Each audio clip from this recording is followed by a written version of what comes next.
অবশেষে প্রতীক্ষার পালা শেষ। আজকে 7 পাকে বাধা পড়তে চলেছেন অনন্ত আম্বানি ও রাধিকা মার্চেন্ট। এদিন জন সিনা থেকে শুরু করে প্রিয়াঙ্কা চোপড়া, বলিউড হলিউডের এক ঝাঁক তারকা হাজির হলেন।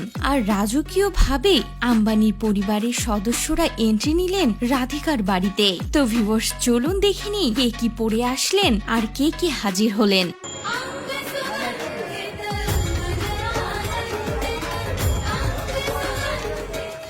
এদিন অনন্ত আম্বানির গাড়িটি পুরাই ফুল দিয়ে মোড়ানো হয়েছিল।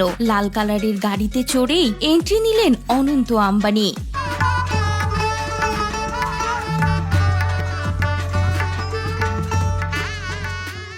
এদিন অনন্ত আম্বানির সঙ্গে তার বাবা মা, বোন, ভাই ভাবি সকলেই রাধিকার বাড়িতে এন্ট্রি নেন। এদিন অবশ্য সোনায় মোড়ানো শেরওয়ানি পরেছিলেন অনন্ত আম্বানি। এদিন হাজির হয়েছিলেন জন সিনা। জন সিনার লুকটি সকলেই বেশ পছন্দ করেছে এবং পাপ্পারাজিদের সঙ্গে যে ব্যবহারটা করলো তা তো দেখে সবাই অবাক, যেন কতদিনের চেনা। এদিন প্রিয়াঙ্কা চোপড়া তার হাজবেন্ডকে নিয়ে হাজির হয়েছিলেন।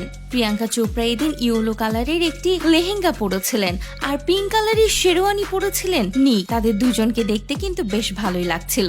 এদিকে সারা আলী খান তার ভাইকে নিয়ে হাজির হয়েছিলেন। তিনি একটি লেহেঙ্গা পরেছিলেন, তার ভাই শেরওয়ানি পরেছিলেন। তবে শাহরুখ খানের পুত্র আরিয়ান খান ও কন্যা সুহানা খানও এই দিন হাজির হয়েছিলেন। সুহানা পরেছিলেন একটি সোনালী কালারের শাড়ি। কৃতি শ্যাননকে তো দেখতে বেশ ভালো লাগছিল, তিনিও একেবারে রাজকীয়ভাবে এন্ট্রি নিলেন।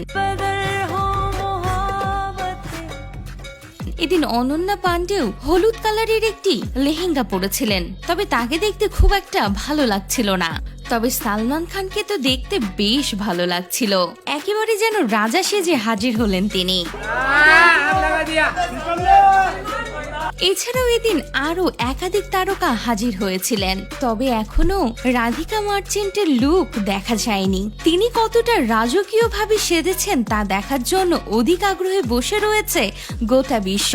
তো পরবর্তীতে আরো আপডেট পেতে আমাদের সঙ্গেই থাকুন।